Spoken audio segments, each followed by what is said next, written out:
안녕하세요. 반갑습니다. 박재철입니다. 네, 제 글은 슬로우 시네마에 관한 논의인데요. 슬로우 시네마에 관한 논의는 사실 이미 여러 방면에서 여러 각도로 다각도로 사실 이제 논의가 많이 되어 왔지만 저는 이 글에서 특히 이제 조금 다른 예전에는 조금 더 간과되곤 했던 좀 다른 맥락 속에서 우리가 슬로우 시네마 어떻게 논의할 수 있을지에 대해서 얘기를 하도록 하죠. 그래서 인류세라는 이 지질학적인 새로운 시대의 맥락 속에서 슬로우 시네마가 갖는 어떤 함의, 특히 그것이 우리에게 주는 어떤 체화된 비의식적 경험이 갖는 함의에 대해서 논의를 해보도록 하죠. 조금 글이 길어서 중간중간에 생략을 하고 그냥 읽도록 하겠습니다. 본 논문은 최근 수년간 영화 미디어 연구에서 다각적으로 논의되어 온 슬로우 시네마를 인류세라는 맥락 속에서 그 생태학적 함의를 중심으로 제1로 이를 최근 아시아의 슬로우 시네마 작품들의 사례 연구를 통해 구체화하려는 기획의 일환입니다. 슬로우 시네마에 관한 개괄적인 논의는 생략하기로 하고요. 하지만 슬로우 시네마에 대한 많은 논의는 전 지구적 자본주의의 무자비한 폭압적 재촉으로 말미암아 상실된 관조와 같은 인간적 인지 능력의 회복을 지향하면서 다소 인간 중심주의적 한계에 머물러 있었습니다. 그래서 저는 인류세라는 새로운 지질학적 시대의 제안이 인간에게 던진 도전들과 관련하여 슬로우 시네마가 이런 도전에 대처하는 데 어떻게 기여할 수 있을지를 탐구하면서 슬로우 시네마 연구를 포스트 휴머니즘적 생태학의 방향으로 확장하고자 합니다. 특히 필자는 저는 정동적 신경과학을 통해 슬로우 시네마의 미학적 경험을 고찰함으로써 슬로우 시네마의 그 같은 잠재력을 좀 이론적으로 밝히는 데 치중하고 간략하게나마 이 두 작품, 아시아 슬로우 시네마 작품인 차이밍양의 떠돌이개 그리고 라브디아제의 멜랑콜리를 사례로 언급을 할 것입니다. 인간 중심주의에 대한 비판은 생태학적 지향을 갖는 이전의 사유에서도 계속되어 왔지만 최근 제안된 인류세라는 지질학적 시대를 통해 인간의 삶이 재조명됨에 따라 인간 중심주의는 그 근저에서 도전받고 있습니다. 인류세에 관한 간략한 설명은 넘어가도록 하고요. 네, 디페시 차크라바티는 역사의 기후라는 글에서 지구온난화와 기후위기 그리고 이것들의 여파로 생겨난 인류세의 제한이 어떻게 자연사와 인간사의 구분 자체를 동요시키며 역사의 개념에 대한 새로운 성찰을 요청하는지를 강조합니다. 차크라바티에 따르면 인류세라는 시대의 지정은 무엇보다 이제 더 이상 자연사는 인간사와 무관하게 진행되는 것이 아니라 인간사와 불가분하게 얽혀 있음을 천명하는 것입니다. 과거의 역사 기술에서 자연은 역동적인 인간사의 불변하는 배경으로만 존재하는 것이었다면 인간이 이제 지질학적 힘을 휘두르고 있다는 사실이 명백해진 이상 앞으로의 역사 기술은 자연사와 인간사의 이 불가분의 얽힘을 고려해야 한다는 것입니다. 하지만 차크라바티가 보기에 문제는 인간이 자신을 지질학적 행위자로서 경험하지 못한다는 점에 있습니다. 인간은 종으로서의 인간 자신을 지성적으로만, 즉 인류라는 개념을 통해서만 이해할 수 있기 때문이라는 것입니다. 그래서 그러면 지금까지 우리가 과거에 대한 인간의 경험을 매개로 역사를 기술했다면 이제는 우리가 우리 자신을 지구 물리학적 힘으로 경험할 수 없기 때문에 이러한 방식의 역사 기술이 불가능해졌다고 말합니다. 카트린 말라브는 인류세가 어떻게 인간을 자연과 역사 사이에 위치시켰는지를 지적하면서도 그래서 이 차크라바티의 통찰에 공감하면서도 인간이 지질학적 힘으로서의 자신을 경험하지 못한다는 차크라바티 생각에 대해서는 이의를 제기합니다. 말라브에 따르면 차크라바티 이와 같은 생각은 꽝택 메이하스의 사변적 실제론의 관점에 매우 근접해 있습니다. 메이하스는 칸트 이래의 비판 철학이 상관주의에, 즉 우리는 사유와 존재의 상관관계에만 접근할 수 있을 뿐 이 중 하나를 다른 하나와는 별개로 접근하지 못한다는 관념에 입각해 있었다고 말하면서 현대 철학의 한계를 지적합니다. 그에 대한 대안으로 메이하스는 전 비판적 사상가들이 탐구했던 절대적 외부, 즉 우리가 상대적이지 않았던 외부, 우리가 그것을 생각하는지 여부와 무관하게 즉자적으로 존재하는 외부를 철학의 탐구 대상으로 재설정하는 사변적 실제론을 제안합니다. 말라브에 의하면 차크라바티가 지금까지 역사 기술이 어떻게 인간이 지질학적 힘으로 작용하는 방식을 누락하고 있었는지 지적할 때, 그리고 인간이 어떻게 스스로를 지질학적 힘으로 경험할 수 없는지를 지적할 때 그는 메이하스의 논점과 매우 유사한 주장을 펼치고 있다는 것입니다. 차크라바티는 탈상관화된 주체는 스스로를 탈상관화된 것으로서 접근할 수 없다는 주장을 한다는 것입니다. 자, 하지만 말라브가 정확히 지적하듯이 인간의 경험은 오로지 상관적이기만 하다는 메이하스와 차크라바티의 주장은 인간의 경험이 인간 중심적인 상관적인 의식으로만 이루어진다는, 즉 인간에게는 필연적으로 상관적인 역사에 대한 의식과 생물학적, 지질학적 차원에 대한 의식의 유예라는 두 가지 선택지밖에 없다는 오도된 전제에서 나옵니다. 다시 말해 이런 전제는 인간이 스스로의 지질학적 힘을 경험할 그 어떤 가능성도 차단하기에 인류세에서 강조된 인간의 지질학적 힘에 대한 논변은 순전히 추상적인 것으로 남게 된다는 것입니다. 말라브에 따르면 인간의 생물학적, 지질학적 힘에 대한 인간 자신의 경험은 가능하며 그것은 바로 뇌의 신경체계를 통해서입니다. 말라브는 이 같은 경험에 기초하여 심층사를 기술하려는 사례로 다니엘 로드 스메일의 신경 역사 기술에 주목합니다.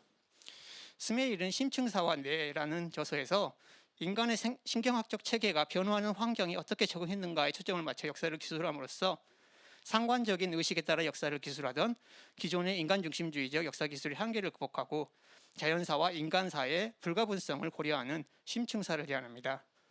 인간은 환경의 변화에 적응하기 위해 기분을 변화시키는 실천들, 행동들, 제도들을 고안해내었는데 스메일은 약물처럼 인간에게 특정한 신경화학적 효과를 일으킨다는 의미에서 이것들을 향정신성 메커니즘이라고 명명합니다. 사이코트로픽 메커니즘이라고 명명합니다. 스메일은 역사에서의 주된 시기 구분은 인간이 활용하는 향정신성 메커니즘에서 어떤 변화가 야기되었는가에 달려있다고 주장합니다. 그래서 이 스메일이 이제 예로 드는 것 중에 하나는 족외혼이라는 것이 어떻게 그와 같은 환경 변화에 적응하기 위해서 생겨난 일종의 향정신성 메커니즘인가 예로 들어서 얘기를 하고 있습니다. 자, 스메일의 논의는 인간이 생물학적, 지질학적 환경과의 상호작용에서 야기되는 변화를 신경화학적으로 경험한다는 사실을 강조할 뿐만 아니라 인간이 어떻게 그런 변화에 무감각하게 되는지도 설명을 합니다. 자, 이를 설명하기 위해 스메일은 중독이라는 개념에 의거합니다.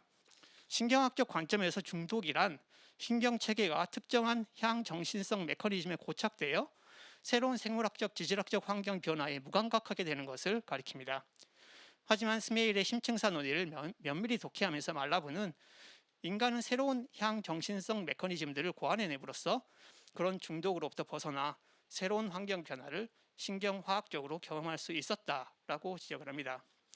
다시 말해 메이하스나 차크라바티 주장과 달리 인간이 중독에 의해 일시적으로 스스로를 지질학적 힘으로 경험하지 못할 수도 있지만 그런 무감각, 즉 마비는 인간의 숙명이 아니며 인간은 새로운 향정신성 메커니즘, 즉 새로운 실천, 행동, 제도를 통해 자신이 야기하고 있는 환경 변화를 경험할 수 있을 것이라는 겁니다. 말라브의 이 같은 신경철학적 관점을 염두에 둘 때 저는 보드웰이 강화된 연속성의 영화라고 이론한 주류 영화가 일종의 중독을 통해 인간이 자신이 야기하는 환경 변화에 무감각하게 하는 데 일조해 왔으며 슬로우 시네마는 이제까지 억제되어 온 새로운 향정신성 과정을 촉진시킴으로써 인간이 스스로가 생물학적, 지질학적 영향력을 행사하는 방식을 경험하게 하는 데 기여한다고 제안합니다. 다시 말해 슬로우 시네마는 인간 중심적으로 작용하는 역사 의식에 의해 억제되어 온 역사에 대한 신경화학적 경험을 복원하는 데 기여함으로써 인류세에 인간이 직면한 생태학적 도전들에 대처할 수 있는 역량을 인간의 뇌 신체에 제공하고자 합니다. 자, 그 다음 섹션에서는 슬로우 시네마 연구 선행 연구들 가운데 약간 생태학적이고 포스트 휴머니즘적인 존재라고 할 수 있는 사례들을 생태학적이고 포스트 휴머니즘적 존재라고 할 수 있는 사례들, 선행 연구 사례들을 몇 가지 제가 비판적으로 언급하는 부분인데요. 간략하게만 얘기를 하도록 하죠. 선행 연구에서 슬로우 시네마는 대개 21세기 글로벌 예술 영화의 한 미학적 경향으로 간주되고 리얼리즘 영화 미학, 앤디 워홀의 일상성의 비디오 미학, 드레이즈의 시간 이미지 영화 미학 등의 견지에서 논의되곤 했습니다. 하지만 보다 최근 선행 연구에서는 슬로우 시네마를 생태주의적 관점에서 바라보는 몇몇 시도가 있었습니다. 자세한 내용은 각자 읽어보시도록 하고요.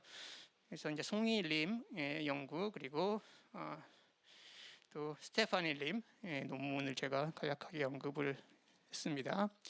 자, 송일림과 스테파니 람 이들은 슬로우 시네마가 우리에게 자연 환경을 주의 깊게 관조할 기회를 제공한다고 하지만 그런 관조적 관람은 여전히 자연에 대한 인간의 지향적 의식을 통한 관람으로서 인간 중심적 의식의 한계 내에 예속된 것일 수도 있기 때문에 어떻게 이제 이 슬로우 시네마가 주는 경험이 인간 중심적 인식으로부터 이탈할 가능성을 열어준지에 대해서 분명한 논의를 펼치지 않는다고 봅니다. 이제 보다 최근에 이제 사변적 실제론의 관점에서 시네마와 포스트 시네마가 어떻게 포스트 휴먼적 인식의 가능성을 열어주는지에 관한 또 몇몇 연구들도 있었는데요. 그 중에 제가 이제 카라 셀민의 논의 그리고 첼시 바크스의 논의를 간략하게 언급을 했고요. 그것도 세부적인 내용은 생략하기로 하고 마지막 문장만 한번 읽어보면 결국 셀민과 버크스에 따르면 아날로그 테크놀로지에 기반해 있건 디지털 테크놀로지에 기반해 있건 간에 영화는 인간 중심주의로부터 벗어난 인식을 일정 정도 제공할 수 있다는 것입니다. 하지만 셀민과 버크스의 논의에도 문제는 남아 있습니다.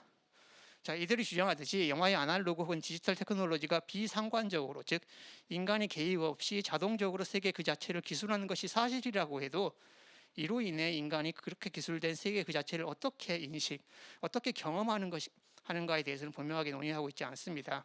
다시 말해 셀민과 버크스는 영화 이미지에 포스트 휴먼적인 존재론적 특성만을 거론할 뿐 그것이 인간에게 인식 가능한지에 관한 영화 이미지에 관한 포스트 휴먼적인 인식론적 특징을 거의 논의하지 않는다는 것입니다. 자, 이들 논의가 갖는 이런 맹점은 이들이 주로 의존하는 메이아스의 사변적 실제론의 맹점에서 기인하는 것처럼 보입니다. 메이아스는 인간의 인식이 갖는 상관주의적 한계를 지적하면서도 그러한 한계에 예속되지 않고 자연 그 자체를 객관적으로 기술하는 비상관적 사유가 가능하며 이는 수학적, 과학적 지식에서 발견된다고 주장을 합니다. 하지만 이제 스티븐 샤베로나 피터 홀워드 같은 사람들이 비판을 하듯이 특히 이제 피터 홀워드에 따르면 메이아스가 제안하는 자연의 변화에 대한 그러한 비상관적 지식은 순수하게 추상적이고 논리적이며 그런 한에서 인간에게 실제적인 변화의 구체적인 과정에 대해서는 아무것도 알려주지 못한다라고 얘기를 합니다. 인간 중심주의를 넘어서는 비상관적 사유가 실천적 함의를 갖기 위해서는 그것이 인간에게 어떻게 구체적으로 경험될 수 있는지에 관한 논의를 보충할 필요가 있다라고 생각을 합니다. 자, 물론 이 자연의 실제적인 변화의 구체적 과정에 대해 제인 베넷이나 로지 브라이도티와 같은 신유물론적 관점은 이 사변적 실제론에 비해 훨씬 더 많은 것을 해명해 줍니다. 자, 하지만 그럼에도 불구하고 캐서린 해리스가 지적했듯이 신유물론은 들리지 가따리가 기관은 신체라고 부른 여하한 인식에 선행하는 일관성의 평면에서 일어나는 과정에만 초점을 맞추는 나머지 비인간 자연 환경과의 상호작용 속에서 인간이 겪는 하지만 인간 중심주의적이진 않은 경험을 설명하지 못하는 난점이 있습니다. 앞서 논의한 말라부의 신경학 철학적 관점에 공감하면서 저는 베르그송 스피노자 들레즈의 철학과 안토니오 다마지오 조세프 르두의 정동적 신경과학이 사변적 실제론이 갖는 이 같은 한계를 넘어서 슬로우 시네마가 어떻게 탈인간 중심주의적 경험을 인간에게 제공할 수 있는지를 논의하는 데 보다 유용한지를 밝히려고 합니다. 자, 앞서 살펴봤듯이 이 메이아스의 사변적 실제론에 따르면 인간이 비인간 환경을 파악하는 것은 인간과 상관적인 주관적 의식을 통하는 길 아니면 비상관적인 객관적인 지식을 통하는 길이라는 두 가지 양립 불가능한 선택지 외에는 없습니다. 자, 이 같은 이분법적 대립은 사실 서구 철학사에서 오랫동안 지속되어 온 관념론 대 실제론 혹은 관념론 대 유물론의 대립의 한 판본으로 보입니다. 하지만 이 같은 대립을 허물고 그 중간지대를 탐색했던 철학적인 시도들 또한 찾아볼 수 있고 그런 사람들이 이제 예를 들어서 베르그송 스피노자 그리고 이제 들레즈일 것입니다. 자, 이들은 모두 인간과 비인간의 상호작용의 경험을 주체와 대상의 경계를 가로지르는 공생성의 경험으로 이뤄남으로써 인간 중심주의적 인식론의 한계를 벗어나고자 했습니다. 현대 신경과학 또한 인간과 비인간 사이에 그 같은 대립을 허무는 방식으로 그것들 사이에 상호작용이 낳는 경험을 연구한다는 점에서 이런 철학자들의 시도와 공명합니다. 신경과학에서 그런 경험은 무엇보다도 비의식적 과정, 즉 의식의 문턱을 넘지 못하여 의식에 의해 자각되지 않는 신경화학적 과정이라는 형태로 등장합니다. 신경과학에 따르면 인간의 뇌 신체 과정은 아주 적은 부분을 제외하고는 사실상 대부분 비의식적인 방식으로 일어납니다. 개념을 통한 고차원적 사고가 일어나는 전전두 피질에서의 과정만이 인간의 의식에 의해 자각됩니다. 다시 말해 인간이 비인간 환경과 상호작용하는 과정에서 인간 중심적인 상관적 인식이 형성되는 것은 정신신체적 과정이 이렇게 의식화된 단계에만 국한된다는 것입니다. 그 외의 비의식적 과정들은 인간이 비인간 환경을 일방적으로 하향식으로 규정하는 방식으로가 아니라 이 둘 사이의 복합적이고 역동적인 상호 침투의 효과들로 이루어집니다. 따라서 스메일이 향정신성 메커니즘이라고 부른 특정한 실천, 행동, 제도를 통해 인간이 비인간 환경과 상호작용할 때 인간은 그런 상호작용의 효과를 비록 의식적 자각의 형태로는 아니라도 뇌 신체에서 비의식적으로 경험하는 것입니다. 슬로우 시네마가 우리에게 제공하는 경험은 상당 부분 비의식적 과정으로 이루어져 있습니다. 이 점은 슬로우 시네마가 주는 경험을 강화된 연속성의 영화 경험과 비교해 볼 때 분명해집니다. 주류 영화를 관람할 때와 예술 영화를 관람할 때 어떻게 다른 경험이 생겨나는지를 신경학적으로 정교하게 이론화한 톨벤 그로달의 논의가 여기서 유용합니다. 그로달은 인간이 현실을 직접 경험하는 것이나 영화를 관람하는 것이나 신경학적으로는 별로 다르지 않다고 주장하며 영화 관람의 경험을 페크마 흐름이라는 모델을 통해 이론화합니다.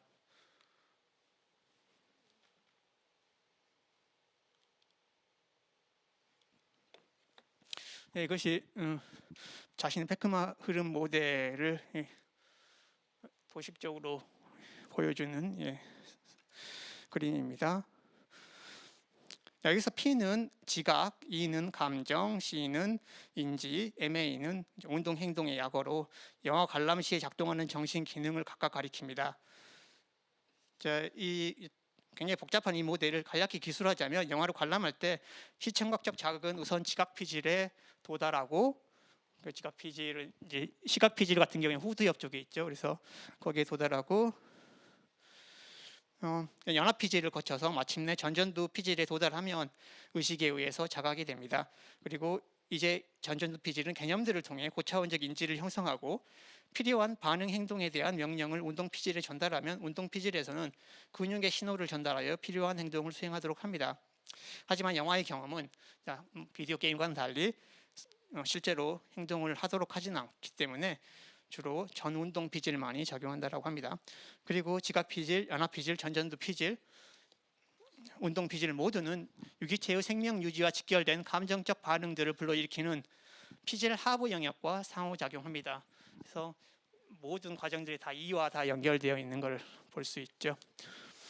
그로달의 이론에 따르면 주류 영화를 관람할 때 관객의 뇌에서는 지각에서 인지를 거쳐 전 운동에까지 이르는 정상적인 페크마 흐름이 일어납니다. 또한 이 경우 전전두 피질에서의 인지작용이 하향식으로 지각작용, 기억작용, 감정작용 등 여타의 작용들에 피드백하는 것이 두드러지기에 관람 경험은 관객이 후천적으로 형성한 사회적 문화적 개념들에 의해 압도적으로 조형됩니다. 결국 주류 영화의 관람 시에는 개념을 통한 의식적인 인지가 핵심적인 역할을 담당하는 것입니다.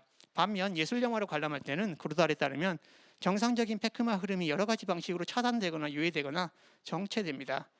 그루달은 여러 유형의 예술 영화를 각각 검토하면서 각각의 유형의 예술 영화가 관객에게 주는 경험이 신경학적으로 어떻게 설명될 수 있는지를 논의합니다.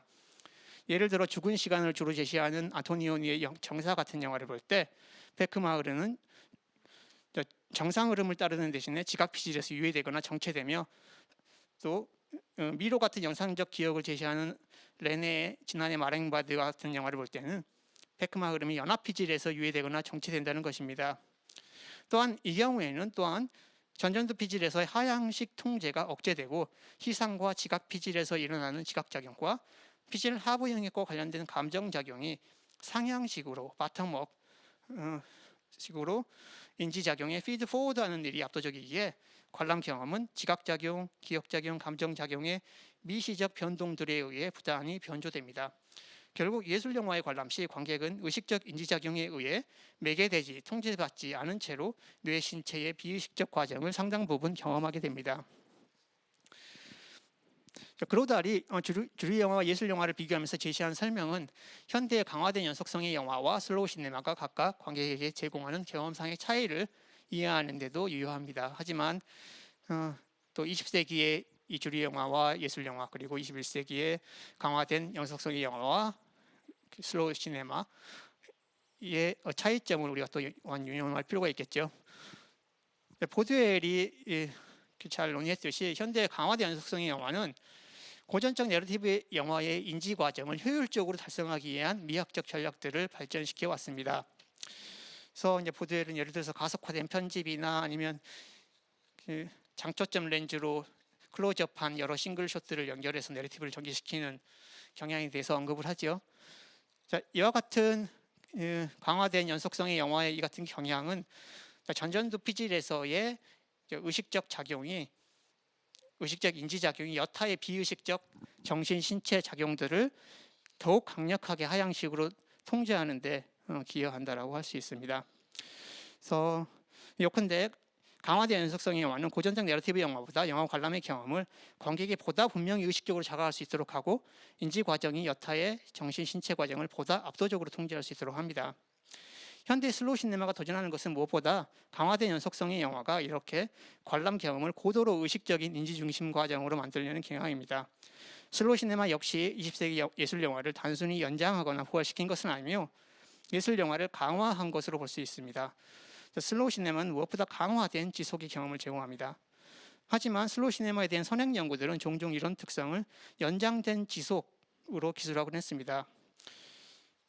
이런 의미에서 많은 선행 연구들은 영화의 숏의 평균 길이 ALS를 계산하고 이것이 강화된 연속성의 영화에 비해서 얼마나 긴지를 곧잘 언급하곤 했습니다. 물론 많은 슬로우 시네마 작품이 상당히 긴 숏을 많이 포함하고 있는 것은 사실이지만 슬로우 시네마가 제공하는 강화된 지속의 경험이 이렇게 단순히 연장된 지속의 경험으로 활용되지는 않습니다. 그럴 경우 슬로우 시네마는 단순히 베르그송이 그토록 경계했던 시간의 공간화를 강화하는 것으로 보일 수도 있습니다. 하지만 현대 슬로우 시네마 작품들은 강화된 지속의 경험을 단지 지속의 연장적 증대라는 형태로 뿐만 아니라 베르그송적 의미에서 혹은 들레지적 의미에서 지속의 내포적 증대 혹은 강도적 증대의 형태로도 제시하고 있다는 사실에 유의할 필요가 있습니다. 그리고 슬로우 시네마가 과거의 20세기 리얼리즘적 예술 영화와 보이는 차별점은 무엇보다도 여기에 있습니다. 베르그송의 지속 개념에 대한 면밀한 독해를 통해 들레지가 지적하듯이 지속의 공간화, 즉 지속의 동일성에 기반한 지속의 연장적 증대와 달리 지속의 강도적 증대로 읽도록 하겠습니다. 지속의 강도적 증대는 운동 속에서의 질적 도약이나 시간적 경험에 있어서의 질적 도약을 내포합니다. 시네마 1과 시네마 2에서 들려주는 지속의 강도적 증대를 표현하는 영화 이미지의 예로 운동 이미지 체제에서는 정동 이미지를, 그리고 시간 이미지 체제에서는 크리스탈 이미지, 공존하는 과거의 시트들로서의 시간기호, 시간의 계열을 구성하는 시간기호 등을 제시합니다.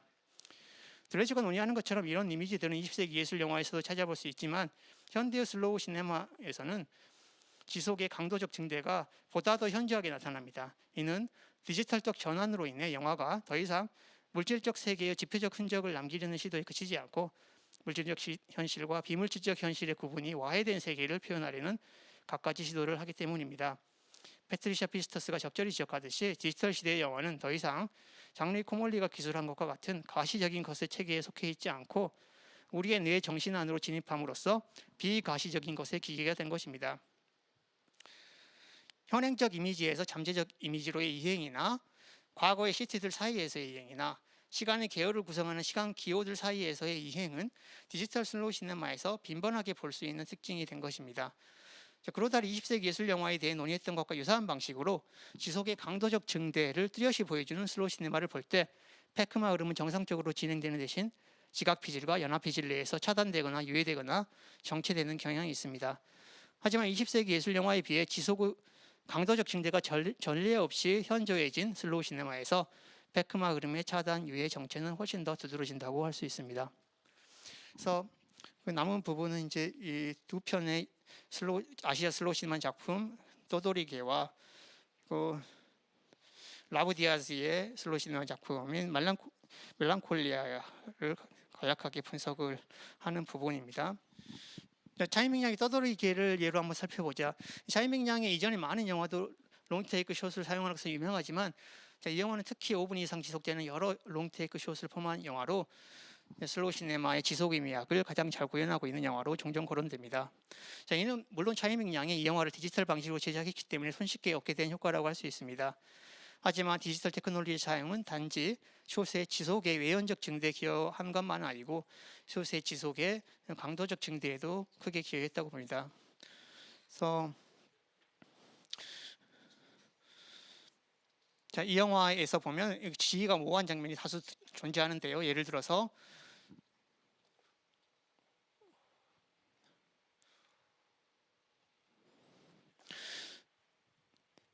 예를 들어서 하나의 롱테이크로 구성된 이 영화의 첫 번째 장면에서 한 여인은 자고 있는 두 아이 옆에서 머리를 빗고 있는데 이 장면이 물리적 현실의 일부인지 상상된 것인지 기억된 것인지 아니면 미래에 일어날 것이라 예감된 것인지 분명하게 알 길이 없습니다.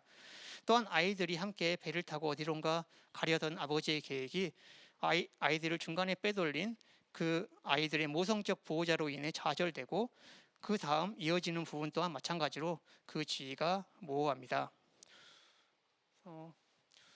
지금 화면에서 보는 게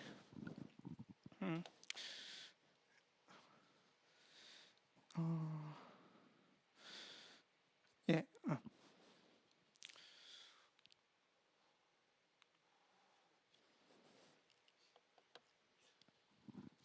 그래서 지금 전반부에는 이 노숙자 가족들의 삶의 왼편에 이제 사진이 보여주고 있고요. 그 오른쪽에 있는 사진은 그 후반부로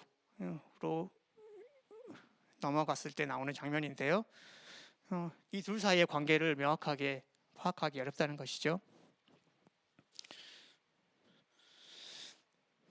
자, 이 부분이 그래서 이 두 번째 오른쪽에 있는 사진이 보여주는 그 후반부 부분이 그 이후에 실제로 일어난 일을 보여주는 것인지 상상된 것, 기억된 것, 아니면 예감된 미래를 보여주는 것인지가 영화 끝날 때까지도 모호한 채로 남습니다.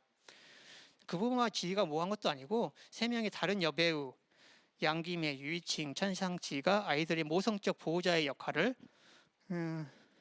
영화의 각 부분에서 연기하는 것까지 고려하면 사실 영화의 모든 부분의 지위가 모호하다고 할 수 있습니다.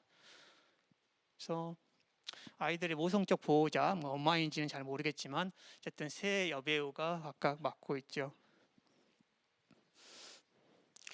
들레저 영어로 말하자면 이 영화는 많은 부분에서 정동 이미지, 크리스탈 이미지, 공존하는 과거의 시트들, 시간의 계열을 구성하는 시간 기호 등 지속의 강도적 증대를 표현하는 여러 상이한 유형의 이미지들이 식별 불가능하게 유착되어 있는 것처럼 보입니다.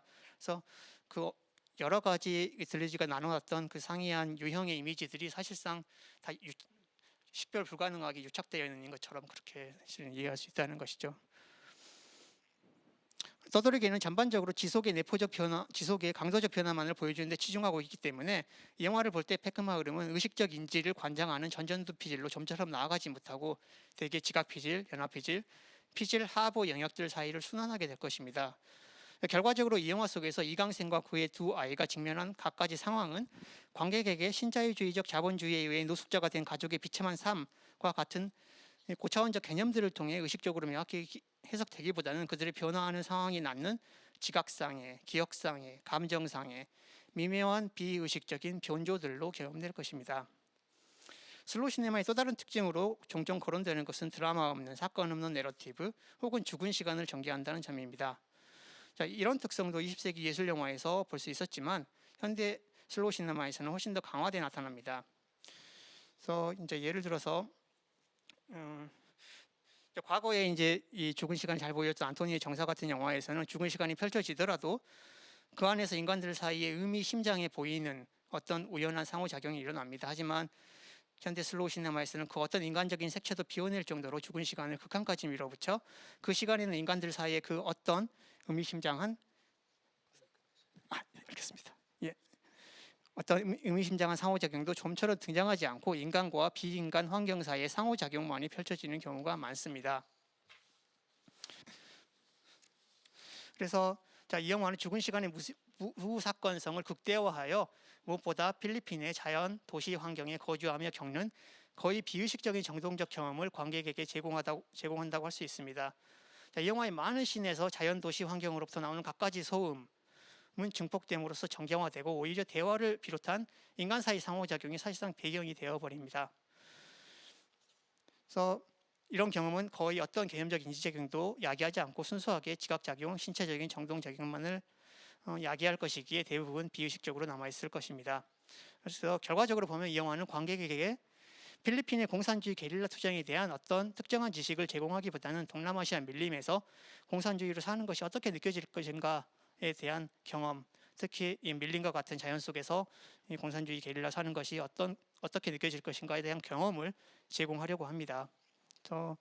이 영화 역시 이 죽은 시간이 페크마 흐름이 시각 피질과 피질 하부 영역 사이의 회로를 형성하도록 해서 의식적인 인지 작용을 거의 차단하고 비의식적인 지각적 정종적 경험을 제공하는 데 주로 기여할 것이라고 봅니다.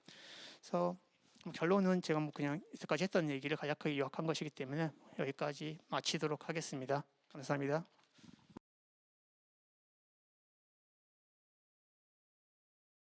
지금 안미라 선생님이 개인적인 사정으로 오늘 좀 참석할 수가 없어서 토론문을 보내주셨습니다. 그래서 제가 대신 대독하는 것으로 가름하겠습니다.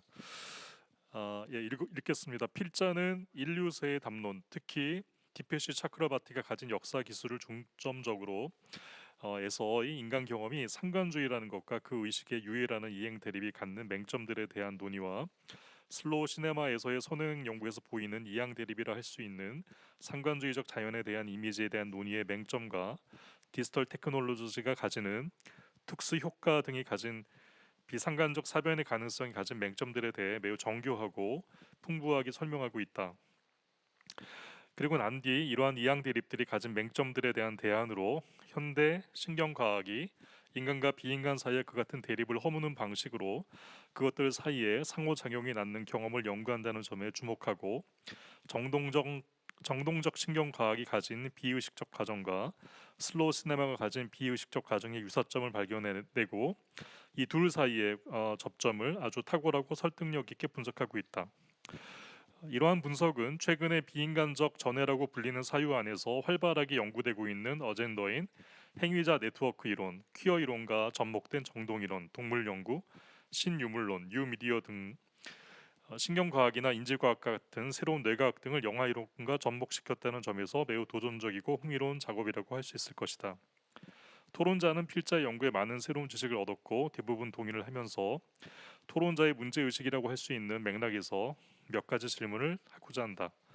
첫째, 필자가 의거한 사변적 실제론과 차크라바티를 중심으로 한 인류세 담론만을 전제로 전술한 이양 대립들을 문제치 삼고 이 이양 대립을 극복하려는 코비커밍을 제시한 것은 다소 협소해 보인다. 왜냐하면 최근 필자가 비판한 신유물론의 논의는 한층 더 복잡하게 진화되어져 오고 있다. 일례로 제인 베닛은 System and Things on Vital Materialism and Object-Oriented Philosophy에서 생기적 유물론이라는 개념을 제시하며 능동적 주체와 수동적 주체에 의해 추동된 세계가 아니라는 기존 시도의 연장선에서 본질적으로 인간과 비인간이 상호작용을 하는 물질들에 의해 추동된 세계를 표방한 바 있다.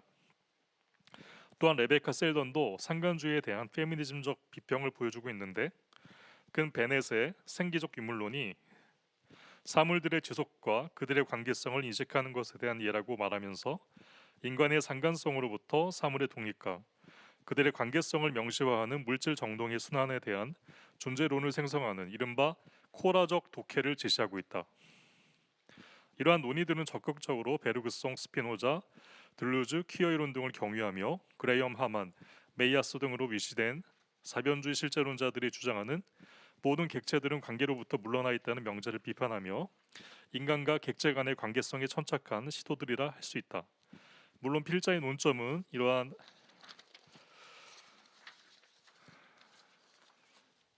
문제의식과 오히려 맞닿아 있어 같이 겹쳐서 독해될 수 있다면 매우 신선한 시각을 제공하고 있음에 틀림없을 것이다. 두 번째, 차크라바티가 말하는 인류세의 파국적인 함의를 짧게라도 어떤 구체적인 설명 없이 보편적 인간 중심주의에 기인한 것으로 설명하고 있는데 이는 다소 일반적인 시각이 아닐까. 인류세보다는 최근 자본세, 더나 하이라오에를 포함해서 자본세라고 하는 구체적인 용어를 쓰고 있는데 단적으로 일찍이 펠릭스 가타리는 세 가지 생태학이라고 하는 책에서 우리가 직면한 문제는 단순한 환경의 붕괴가 아니라 세 가지 생태학적 작용 영역인 환경적인 것, 사회적인 것, 정신적인 것 모두를 괴롭히는 질병이라고 말하며 사실 이 세 가지 생태는 하나의 단일한 전체를 갓다리가 통합된 세계 자본주의라 말하는 것을 형성한다고 주장한다. 즉 통합된 세계 자본주의, 인종주의, 남근 중심주의, 자본 중심적 도시 계획 등 이런 것들이 신체적 정동을 전유하고 무의식적 강도들의 흐름을 제어하면서 작동하기 때문에 생태적 위기에 봉착하고 있다고 구체적으로 설명한다. 이에 대한 대안으로 갓다리는 인간, 사회적 정신적 생태와 비인간, 기계권이나 환경적 생태를 서로 구별하는 범주를 설정하나 이후 곧바로 이러한 분리를 문제 삼으며 횡단하는 지각 양식을 요청하고 있다. 즉 2차적 자연이라는 개념은 우리가 자연이라고 말하는 게 실은 자연에 대한 자연 문화적 규정이라는 점을 강조하는 것이다. 이를 계승해 제인 베넷을 비롯한 생기적 유물론자들은 문화란 인간 혼자서 만들어낸 결과가 아니라 생물, 지리, 기후의 힘이 작용한 것임을 시사하면서 자아가 본래 오염된 자연이라는 관점을 제시하고 그것을 통해 자기 이해라는 개념 역시 재구성하고 있다. 필자는 스마일의 논의인 신경학적 관점에서 중독이란 신경체계가 특정한 향정신성 메커니즘에 구착되어 새로운 생물학적, 지질학적 환경의 변화에 대해 무감각하게 되는 것을 가리킨다고 설명한다. 또한 보드웰이 강화된 연속성의 영화라고 이론화한 주류 영화가 일종의 중독을 통해 인간이 자신이 야기하는 환경의 변화에 무감각하게 하는 데 일조해 왔다고 지적한다. 궁금한 점은 환경 변화에 대한 무감각하게 되는 것은 구체적으로 무엇을 의미하는가? 갓다리나 생기적 유물론자의 생태학적 관점에서 보자면 보드웰이 지적한 주류 영화가 단순히 환경 변화에 대해 무감각하게 만든 것뿐만 아니라 개발, 미화라는 미명 아래 환경에 대한 착취를 억압해 왔으나 포코식의 위생학적 시각과 에코페미니즘의 시각이 비판이 되는 자유주의적 환경과 남성 중심 풍경을 재현해 왔고 다시 그것을 폭로하기 위해서 포코식이든 에코페미니즘식이든 환경주의자의 관점에서 환경 변화에 대한 변화를 주로 인간과 그의 거주 공간의 복원만을 위해서 노스텔직하게 그려내는데 몰두해 왔다고 볼 수 있다. 이 두 가지 다 인간 중심주의적 연속성에 기반한 리얼리즘을 생산한다. 따라서 다소 원론적이지만 궁금한 것은 필자가 주장하는 환경 변화에 대한 무감각을 일깨우는 슬로우 시네마의 비의식적인 관련된 경험에서 젠더, 인종, 자본, 종의 차이가 결합될 수 있을까라는 점이다. 세 번째로 필자는 이러한 비의식적 과정을 특히 인류세의 생태적 함의와 결부해서 살펴보고자 슬로우 시네마를 재독해 하고자 하는데 뒷부분에 상세히 설명하는 슬로우 시네마가 가진 내포적 증대 형태를 생태적 함의와 좀 더 연결해서 설명을 들을 수 있을까 한다. 특히 필자가 분석한 떠돌이 개에서의 페크마 흐름의 차단, 유해, 정체의 예가 오히려 인간의 행위를 중심으로 맞추어져 있는 것 같아 필자의 핵심 논점인 인간과 비인간 환경 자연의 상호작용에 대한 생태적 함의를 느끼기에는 조금 추상적인 것 같다. 일단 시간 관계상 바로 들어가도록 하겠습니다. 서울역 부산행 반도로 이어진 연상호 감독의 좀비 3부작은 좀비물의 진화를 표상하는 21세기형 좀비 아포칼립스 장르를 한국적 로컬리티 속에 안착시켰다. 이 장르의 시족격인 조지 로메로의 1968년작 살아있는 시체들의 밤에서 기껏 동네 공동묘지를 맴돌던 좀비들이 바로 그 영화에 영감을 준 소설을 각색한 2007년작 나는 전설이다 에선 뉴욕을 초토화시키고 전 세계를 점령하듯 현대 좀비 영화는 종말론적 상상력과 비주얼로 만개한다.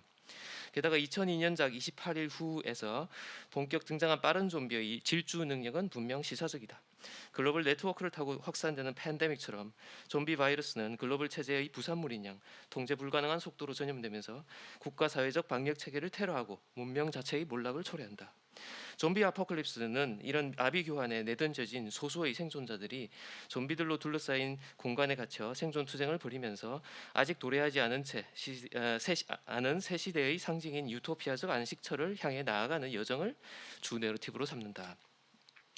한국에서 좀비는 영화, 곡성, 창궐, 살아있다, 또한 넷플릭스 드라마, 킹덤 등을 통해 점차 다양하고 독특하게 출연하고 있지만 세 편의 연상호 영화는 이전에 시도되지 않은 좀비 아포칼립스의 한국적 주류화 및 블록버스터급 상업화를 하나의 사이클로 이미 완료했다는 점에서 주목할 만하다.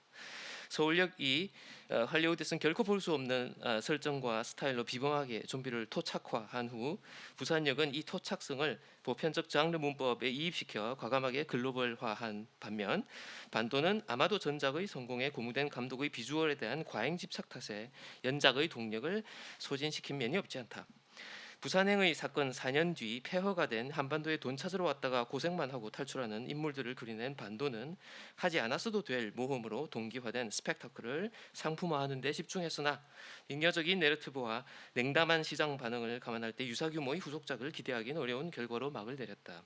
이런 점에서 연상호의 좀비 3부작은 K-좀비 아포칼립스의 발화, 성취, 소산을 집약하는 하나의 사례로 보인다. 그러나 이 3부작은 연니버스로 불리는 연상호 유니버스의 저마다의 방식으로 접속하는 세 편 각각의 독자성 덕분에 좀비물로만 환원되지 않은 다른 장르적 색깔들과 시각들을 내비친다. 좀비 아포칼립스 문법을 강화하고 답습하면서 글로벌하게 스케일을 확장해가는 한편 다른 장르들의 좀비적 출현을 동반한 것이다. 서울역은 사회파 리얼리스트 애니메이션이고 부산역은 한국형 가족 멜로와 재난 영화이며 반도는 한국에 아직 자리 잡지 않은 디스토피아 SF 혹은 포스트 아포칼립스 장르의 실험이라는 점에서 그렇다. 이런 맥락에서 본 발표는 세 편의 영화가 다양한 방식으로 포착하는 종말적 재앙의 글로크라는 형국을 세부적으로 살펴보고 개별 작품에 대한 미학적 평가를 넘어 3부작이 그리는 도정 자체에 시사된 문명사적 문제들을 제기하고자 한다. 우선 할리우드가 세팅한 좀비 아포칼립스의 전형을 시대적 알레고리로 되새겨볼 필요가 있다. 새벽의 저주, 좀비랜드 등의 좀비 영화뿐 아니라 퍼시픽 림, 혹성 탈출 반격의 서막 등의 액션물에 반복 재현된 문명의 와해와 주인공들의 서바이벌 게임은 이를 좀비 포맷으로 명명한 후지타 나오야에 따르면 신자유주의 시대의 생존 투쟁 시뮬레이션에 가깝다. 사회적 안전망이 무너진 무한경쟁 시장에서의 각자 도생은 각각 종종 홉스적 무정부 자연 상태에서 펼쳐지는 만인에 대한 만인의 투쟁에 비유되는 것처럼 끝없는 좀비와의 전쟁으로 형성화되는 셈이다.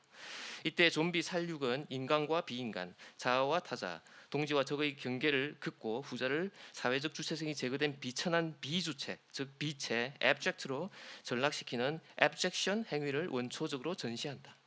동시에 이 비체화 과정은 후지타의 주장대로 사회적 강자에 속하는 측이 약자에게 포위되어 공격받고 있는 듯 피해자 의식을 느끼고 자신의 폭력성과 행포함을 타자의 공격인 것처럼 파악하는 일종의 반전 메커니즘을 시사한다는 점에서 현대적이다. 다문화 글로벌 자유무역 체제에 대한 포퓰리스트적 반동으로서의 브렉시트와 트럼피즘이 보여주듯이 기존 주류 계층은 고용시장을 잠식하거나 복지 혜택에 무임승차하는 듯한 이민자 비주류 계층에 역차별당한다는 박탈감에 따라 우리와 그들 간의 벽을 다시 세우려 한다. 좀비 포맷은 이 같은 사회기득권의 외부 집단에 대한 배타성을 생존권 위협에 대한 저항으로 포장하는 영화적 소프트 파워로 기능함으로써 대중의 극우적 무의식과 영합한다.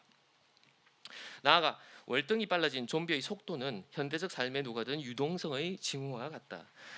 태생적으로 좀비는 주술적 부두교 신화에서 마약에 마비된 노예처럼 등장하듯 영혼 없이 걷는 느림보로 그려져왔지만 월드 워 Z에서는 마치 의지를 가진 액체인 양 집단 쓰나미의 맹렬함으로 밀려온다.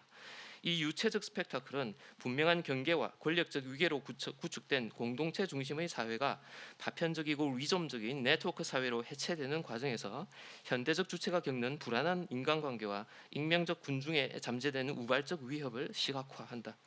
지그문트 바우만은 이런 위험이 특정 대상의 가시적 출현을 동반하기보다 마치 습기처럼 공간 전체에 스며들어 미지의 불확실성으로 퍼져갈 때 유동적 공포를 유발한다고 본다. 이 공포는 정치적 공공성이 사적 자본에 침식되고 탈영토적 네트워킹의 유목적 자유가 정체성의 불안정과 연대의 불가능성을 수반하게 된 유동적 현대 리퀴드 모더니티의 불가피한 현상이다. 생명 정치적으로는 푸코의 훈육 사회를 대체한 들레즈의 통제 사회 컨트롤 소사이티에서 유동성이 극대화된다. 생체 권력은 더 이상 군림하는 초자의 명령이 아니라 가변적 환경에 적응하고자 주체가 경쟁적 자기개발 논리를 능동적으로 내면화하고 변주하도록 유도하는 후기 자본주의 체제의 유연한 통제로 작동한다. 그러니까 달리는 좀비는 통제 사회의 편재한 유동적 권력과 바이러스처럼 엄습하는 유동적 공포가 맞물리는 지점을 의인화하면서 또한 그렇게 형성화됨으로써 주체가 자기 방어적 폭력을 마음껏 휘둘러도 되는 가시적 빛체로 환원된다. 바로 이 점에서 좀비 포맷은 일반 시민으로서의 주체가 비상사태를 맞아 초법적 주권을 행사하는 주권자로 돌변하여 비체화된 다른 시민들을 헐벗은 생명처럼 처치하도록 허용한다. 즉 생체 권력은 둘레즈적 유동성뿐 아니라 아간벤적 주권 개념과도 내포하게 된다.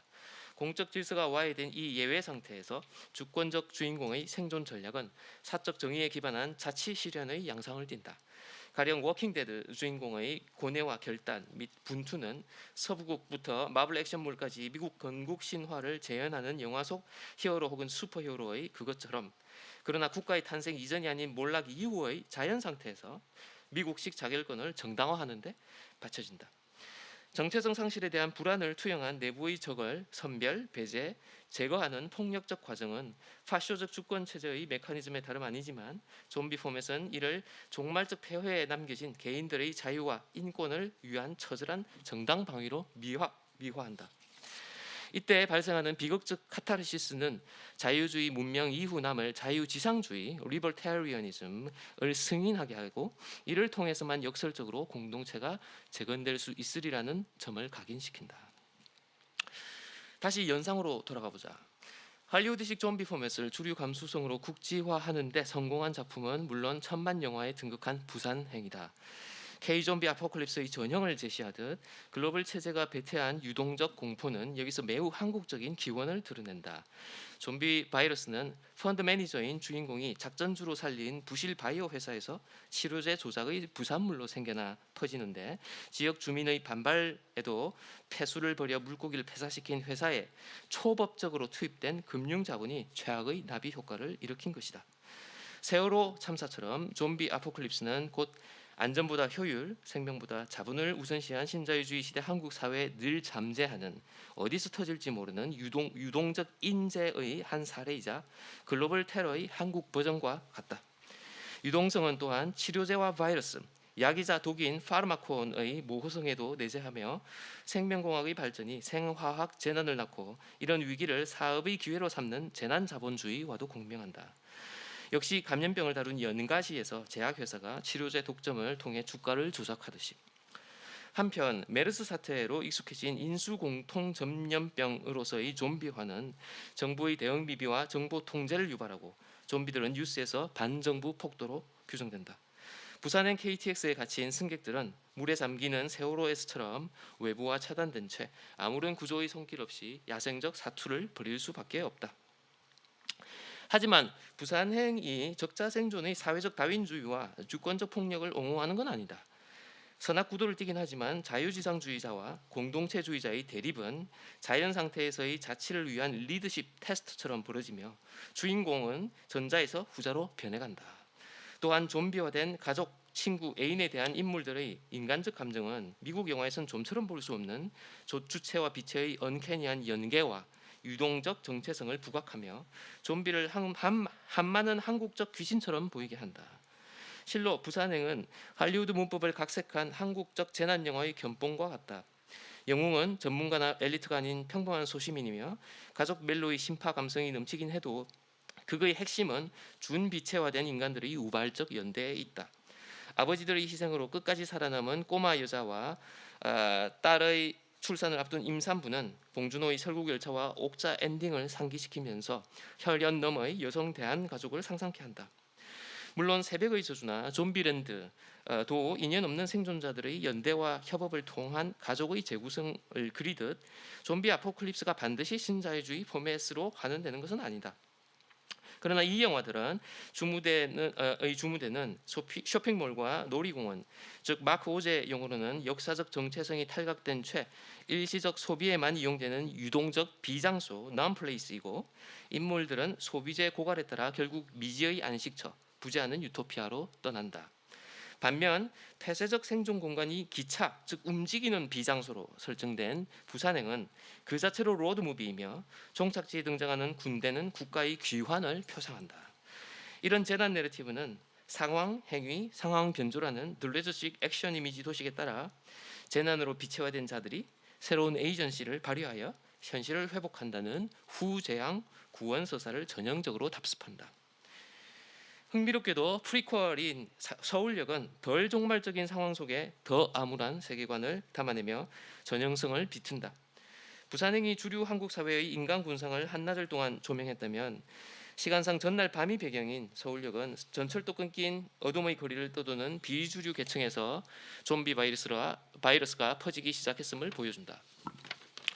최초 감염자는 그중 가장 밑바닥의 노숙자, 즉 사회적으로 좀비와 다를 바 없는 비체적 존재다.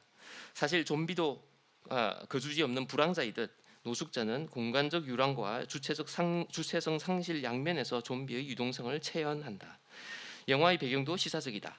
역, 도로, 지하도부터 여관과 병원까지 서울역은 오직 이행과 일시 체류를 위한 도시적 비장소들로 가득하고 전통적 장소의 대표격인 집은 불로소득의 꿈을 부추기는 아파트 광고로 매개되거나 텅 빈 모델하우스로 시뮬레이션 될 뿐이다. 그런 집에 살만한 계층은 보이지 않는 가운데 좀비 바이러스는 노숙자와 알바생, 무방비의 행인 등 감염에 취약한 빈민과 서민부터 공격한다. 이후 부산행에선 마치 기생충의 부자들처럼 재난을 초월한 듯 아침에 멀쩡히 일어나 기차를 탄 중상류층이 뒤늦게 바이러스 테러를 당하는 셈이다. 이 시차는 부산행에서 급속히 무너진 정부의 전 역사이자 이면을 서울역이 보여준다는 점에서 역사적으로 적분될 수 있다. 서울역에서 국가는 공무원과 영무원 등 말단 에이전트부터 병원과 119 구조대, 경찰과 군대까지 보호와 격리 및 감시와 처벌의 생체 권력을 집행하는 이데올로기적 국가 장치의 모습으로 도처에 등장한다. 문제는 공권력의 오용과 남용인데 연상호는 좀비와 싸우는 시민들을 반정부 시위대인 양 가두고 탄압하는 경찰 차벽 및 물대포를 통해 영화 제작 당시 현재 진행형이던 이명박 박근혜 시대의 국가 폭력을 노골적으로 풍자한다. 영화 괴물과 감기에서처럼 전선은 바이러스와 국가가 아니라 방역을 빌미로 초법적 주권을 휘둘러 체제 강화를 도모하는 국가와 졸지의 반체제 불순분자로 낙인 찍힌 민간인 사이에서 형성되는 것이다. 게다가 비드레즈 로고의 붉은 악마 티셔츠를 입은 한 시민은 아이러니하게도 좀비 테러를 빨개기 소행으로 몰고 산재사고 후 노숙자가 된 다른 시민은 국가를 저주하며 명박산성 위로 오르자마자 총살당한다. 둘 다 나라를 위해 평생 일했음을 강변하지만 극우와 극좌로 갈라진 이들 역시 이미 차벽에 갇힌 비체화된 이등 시민들일 뿐이다. 이런 갈등 구도는 도식적이고 과장적이긴 해도 좀비 영화의 글로벌 스탠다드에서 한참 벗어난 매우 로컬한 시대상을 반영한다. 감독 특유의 사회 비판은 서사의 주축인 가족 멜로의 변형에서 정점에 달한다. 가출 소녀 혜선은 여관비도 없이 거리로 내몰릴 처지에서 원조 교제를 알선하려는 남자친구 기웅과 다툰 뒤 좀비 아웃브레이크를 피해 도망치고 원조 교제 광고를 본 석규는 자기가 혜선의 아버지라며 기웅에게 연락해서 함께 혜선을 찾아 나선다. 결국 이루어진 이상가족 상봉은 그러나 충격적 반전을 겪는다. 석규는 도망친 직원인 혜선을 빚쟁이처럼 쫓아온 술집 포주로 밝혀지고 이미 감염이 진행된 혜선은 석규에게 저항하다가 강간당할 찰나 좀비로 변해서 그를 공격해 죽인다. 그 직전 기웅은 석규로부터 혜선을 구하려 즉 뺏으려 들다가 희생되는데 그 역시 혜선의 착취적 보호자였던 만큼 석규 같은 포갑적 유사 가부장이 됐을지도 모르는 일이다. 혜선은 도망칠 수도 저항할 수도 없는 이 오이디푸스적 남근 체제의 이중 구속을 좀비가 됨으로써만 파열하게 된 것이다. 영화는 격리된 시민들 모두 좀비로 변해 압도적 규모로 차벽을 넘어 공권력을 덮쳐오는 장면으로 끝난다. 좀비 되기는 성적 계급적 착취 구조와 공포를 통제하며 체화하는 초법적 주권 체제에 맞서 여성과 다중의 복수와 해방을 수행하는 전복적 페미니즘과 아나키즘의 형상화인 셈이다. 부산행이 정부 기능의 마비 끝에 국가의 생존을 희망처럼 내비친다면 서울역은 완강한 치안 독재가 삽시간의 무정부 상태로 무너지는 카타르시스를 선사한다. 부산행에선 레베카 솔닛 말대로 재난을 뚫고 등장하는 연대와 이타승과 즉흥성의 별자리가 개체의 이기적 유전자를 극복해 간다면 서울역에선 오직 좀비가 될 때만 속박 없는 유동적 자유와 착취 없는 만민 평등을 누릴 길이 열린다. 좀비 포맷을 뒤이트는 미국 사례들, 가령 원바디스, 내 친구 파이도, 브레이드스 등이 좀비를 인간화하는 휴머니즘 노선을 취한다면 서울역이 던지는 차라리 모두 좀비가 되는 게 낫지 않을까라는 질문은 급진적이다. 이 종말론적 노선은 실제적 모순의 허구적 해결이라는 영화의 신화적 기능을 나름대로 수행한다. 그러나 여러 재난 영화가 대안적 유토피아에 대한 상상력 부재를 파괴적 스펙타클로 메우듯이 전 인류의 좀비화는 망국의 노동자를 단결시키는 정치적 혁명성 대신 냉소적 허무주의로 수동될 뿐이다. 더구나 기대할 게 없는 세상을 좀비가 되어 정복한들 거기서 인간적 삶의 가치를 느낄 수는 없다.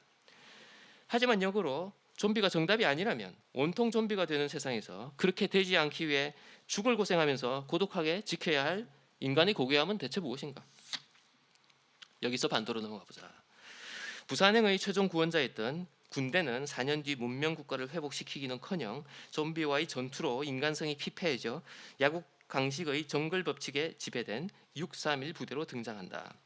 퇴락한 문명의 잔여에서 재가동되는 이 원시 공동체는 이미 자연화된, 즉 야생동물과 다를 바 없는 좀비를 사육하며 과거 쇼핑몰을 개조한 로마식 원형 경기장에 인간 포로들과 함께 풀어놓고는 그들의 생사에 도박을 걸며 즐긴다. 비체들의 생존 게임은 부대원들이 현실의 피로를 투사하면서 해소하는 엔터테인먼트로 기능하는 것이다.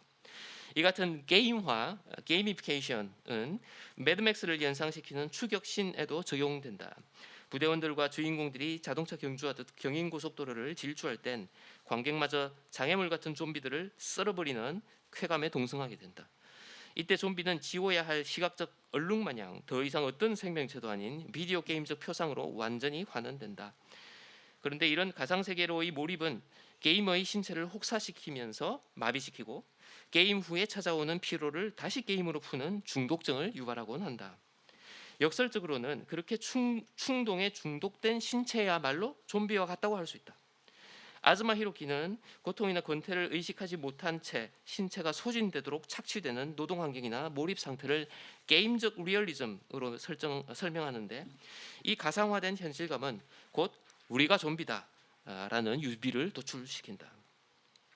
어쩌면 좀비 영화는 이렇게 좀비적 실존을 사는 현대인의 주체성 회복을 위해 좀비를 비체로 만들어서 떼어내 버리려 하는지도 모른다. 반도가 매드맥스류의 포스트 아포칼립스 영화처럼 보이는 것도 추격신 때문이 아니라 타자의 비체화를 통해 형성되는 초법적 주권의 원형을 문명사적으로 재현하기 때문이다.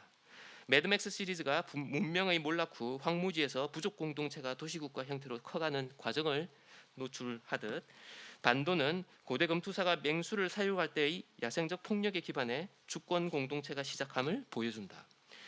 그러나 여기엔 인간이기 위해 한때 인간이었던 비인간을 비인간적으로 박멸해야 하고 세상이 멸망해도 별 다를 바 없는 세상이 되돌아온다는 모순이 도사린다.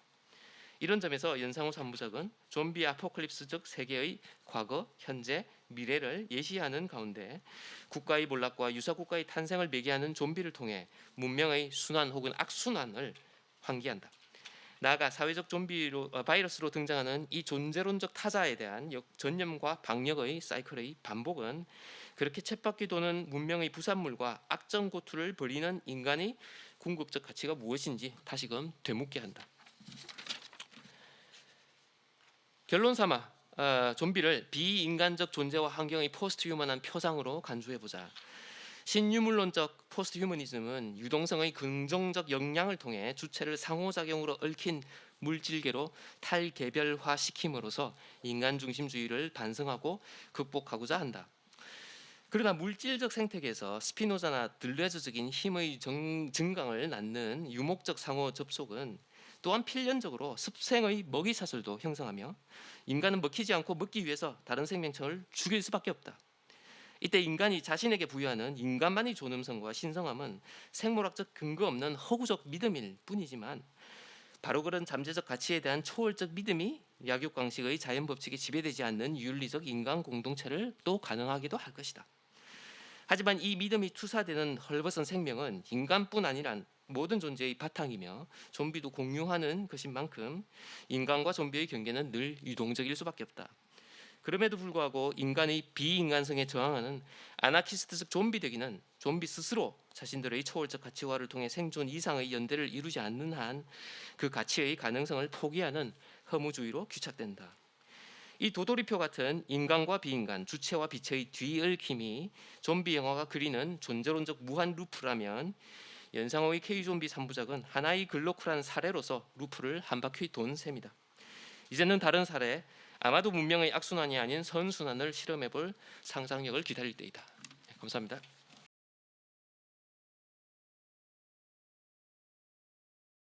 본 발표는 연상호 감독의 좀비 3부작 서울역 부산행 반도를 분석하면서 3부작이 글로벌 시각 체제에서 생산, 유통, 소비되는 좀비 포맷을 한국적 맥락 속에 안착시켰다고 봅니다. 저자는 연상호의 좀비 3부작이 재난에 접근하는 방식을 세부적으로 살펴보되 종국적으로는 개별 영화에 대한 분석을 넘어 3부작 전체를 살펴보는 방식을 취합니다. 저자에 따르면 글로벌 시각 문화 속에서 좀비 포맷은 신자유주의 시대의 생존 투쟁 시뮬레이션, 비인간에 대한 인간의 아부잭시용 행위, 바우만이 말했던 유동적 공포 등으로 이해될 수 있습니다. 좀비 포맷에 관한 저자의 시각은 매우 비판적인데 좀비 포맷이 일반 시민으로서의 주체가 비상사태를 맞아 초법적 주권을 행사하는 주권자로 돌변하여 비체화된 다른 시민들을 헐벗은 생명처럼 처치하도록 허용한다고 언급한다는 점에서 더욱 그러합니다. 그렇다 하더라도 저자는 연상호의 3부작이 글로벌한 좀비 표상 패턴을 한국적 맥락으로 번역한 측면에 주안점을 둡니다. 부산행에서 기차에 갇힌 승객들이 세월호를 연상시킨다는 지적과 더불어 서울역에서 경찰이 좀비와 싸우는 시민들을 차벽으로 둘러싸고 물대포를 쏘는 장면, 마찬가지로 서울역에서 Be the Rest 로고가 쓰여진 붉은 악마 티셔츠를 입은 시민이 좀비 출연을 빨갱이 소행으로 모는 장면을 살펴볼 때 연상호의 좀비 3부작이 한국적 로컬리티를 좀비 장르에 기입했다고 고려할 근거는 상당히 많습니다. 그렇지만 저자는 반도를 두고서는 좀 더 비판적인 시각을 보여줍니다. 부산행의 마지막 장면에 등장한 군대는 반도에서는 631 부대로 귀환하는데 이때 국가는 저자가 설명하듯 로마식 원형 경기장에 인간 포로들을 풀어놓은 후 이들이 좀비를 사살하는 장면을 보고 즐기는 국가입니다. 이를 통해 저자는 연상호 3부작이 초법적 주권의 원형을 문명사적으로 재현한다고 보거나 혹은 국가의 몰락과 유사 국가의 탄생을 매개하는 좀비를 통해 문명의 악순환을 환기한다고 봅니다. 이런 맥락에서 저자는 모두가 좀비가 되는 게 낫지 않을까라는 질문에 담긴 유의미성, 특히 서울역의 후반부에 등장하는 해선의 좀비 대기를 긍정하면서도 동시에 이런 아나키스트적인 좀비 대기가 생존 이상의 연대를 이루지 않는 한 그 가치의 가능성을 포기하는 허무주의로 개착된다고 진단합니다. 이 발표는 좀비 영화의 글로벌 스탠다드가 지역적으로 번역되는 양상을 예리하게 포착하면서도 이러한 좀비 서사가 단지 살아있다는 생존의 사실을 넘어 사회적 연대와 협력의 양상을 보여주지 못할 경우에 악순환의 고리로 이어질 수 있음을 잘 드러내고 있습니다. 이 글의 전반적인 논지에 전반적으로 동의합니다. 다만 저는 크게 두 가지 질문을 던지고 싶습니다. 첫 번째, 연상호의 좀비 3부작이 로컬리티의 구체성을 드러낸다면 서울역의 서울역과 회원 일대 주변, 부산행의 부산, 반도에서의 홍콩, 인천항, 폐허가 된 서울과 같은 공간들 및 그 공간들의 경로가 함축하는 의미를 살펴보는 것은 어떨까 싶습니다. 이 문제를 특히 우리 학회가 역사지리 인지생태 페미니즘에 초점을 맞추는 것처럼 역사지리 유물론의 측면에서 살펴보는 것도 가능할 듯 싶습니다. 예컨대 자본주의 세계체계 재생산 과정에서 불균등 공간, 지리를 분석하는 것은 들루즈와 푸코의 공간에 대한 이해와는 조금 다른 차원의 분석을 요청합니다.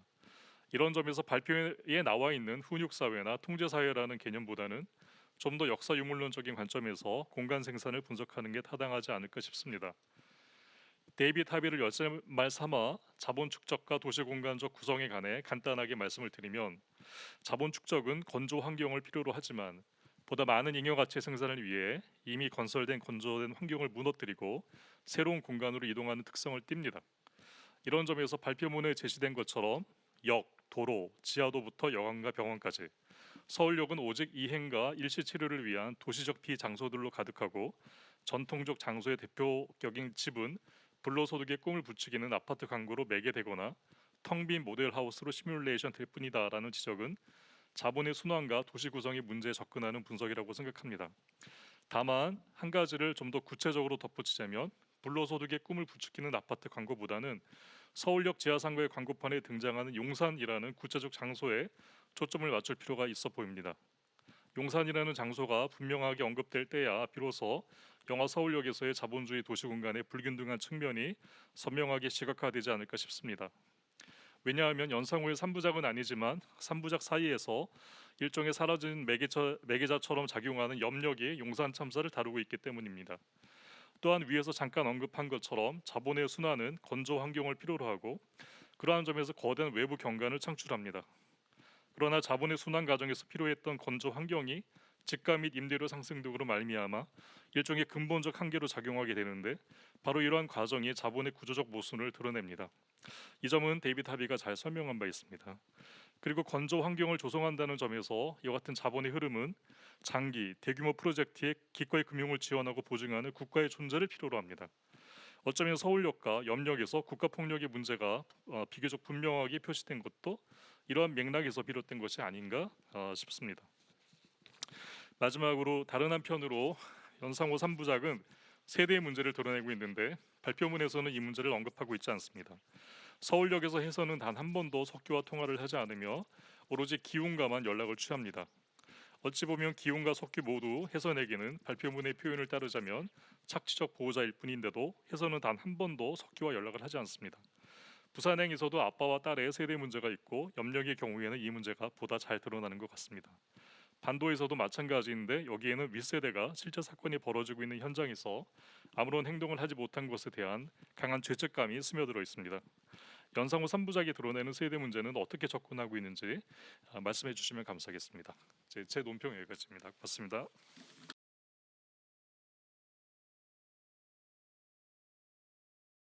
네, 안녕하세요. 저는 사실 이제 이 논문이 그 인터아시아 문화연구에서 이제 코비드 19 그 특집호에 이제 실릴 글이기 때문에 영어로 썼어요. 영어로 썼고 약간 그래서 이제 약간 영어하고 한국말을 병행하면서 이제 제가 하고 싶은 얘기를 좀 하려고 하는데요. 그냥 그 차례로 그 파워포인트를 넘겨주시면 되겠습니다. 그 제가 여기서 이제 다루려고 하는 것은 인류세 시대 이제 포스트 컨택트 존을 역사화하고 그것을 이제 사유하고자 하는 것인데요. 네. 그래서 이제 그 인터아시아 문화연구에서 각 지역에서 이 코비드 19를 어떻게 이제 대처하고 대응하고 대면하고 있는지 그것을 아시아의 이제 저자들이 같이 연구하는 그런 취지에서 쓰여졌습니다.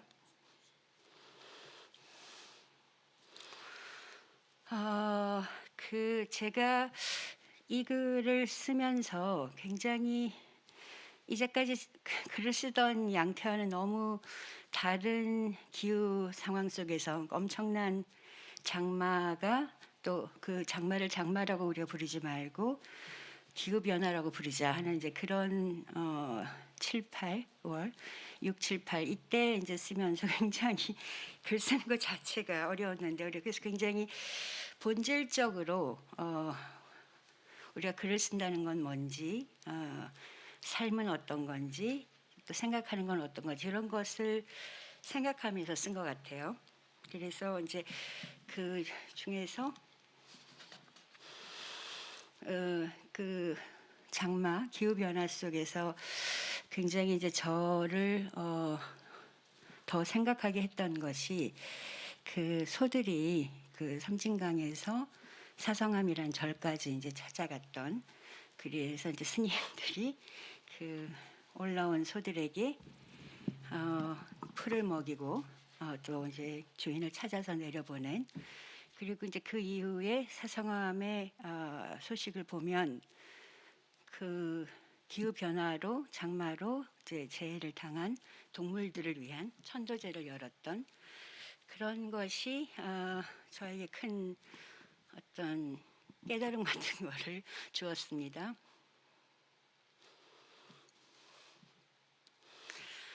그래서 제가 이제 오늘 말씀드리는 것은 포스트 컨택 존이고, 어떻게 보면은 이걸 이제 그 합성지대로 제가 이제 말씀을 드리고 있는데, 그 근대의 그 논이라는 것이 이제 퍼블릭 스피어, 그게 이제 에펜틀리카이트라는 것으로 이제 독일 하버마스가 쓸 때는 그냥 개방성, 열림 그런 것이었는데, 이제 그게 이제 퍼블릭 스피어 논의로, 그래서 공론장, 공개장 이제 이런 방식으로 전개가 되어 왔고 페미니즘에서도 또 이제 막시스트 진영에서 이것에 대항하는 대안적 공론장, 대항적 카운터 퍼블릭 스피어, 이런 스피어의 개념이 굉장히 이제 근대 현대의 정치 이론 또 페미니즘에 중요했다고 한다면, 이 스피어의 문제가 약간 지금 어떤 존으로 이동해가는, 가령 브루노 라또 같은 경우가 우리가 자연이라고 얘기할 때 그것이 너무나 광범위한 개념이기 때문에 크리티컬 존이라고 하는 이제 그 개념을 다시 가동시킨다든지, 또 그 우리가 이제 언택트 이제 것들 얘기를 하면서 기존의 이제 컨택트 존이라는 탈식명무에서 굉장히 중요한 개념 자체가 약간 이제 지반을 잃어가는 그런 시기를 우리가 지나고 있는데, 한편으로는 그 퍼블릭 스피어라는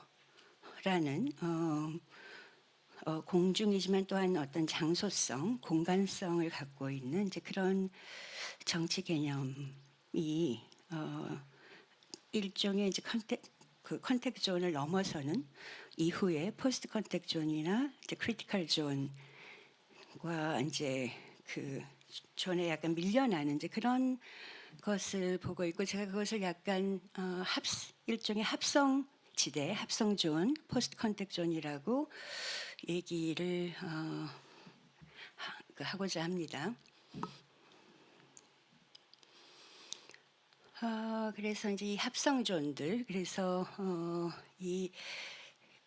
굉장히 이제 글로벌한 팬데믹이 컨택존이 기반을 하고 있는 역사지리적인 의식들, 역사지리적인 개념들, 이런 것들을 지어내고, 또 동시에 이게 내부와 외부의 감염과 그 내부는 이제 외부로부터 그 감염을 막으려는 어떤 필사적인, 그래서 그 사이에서 또한 굉장히 중요한 그 사변의 개념이었던 리미널, 그 문턱, 이런 것들도 사실은 삭제될 위기, 이제 사라질 위기에 있다라고 보는 거죠. 그래서 많은 것들이 이 글로벌 팬데믹 속에서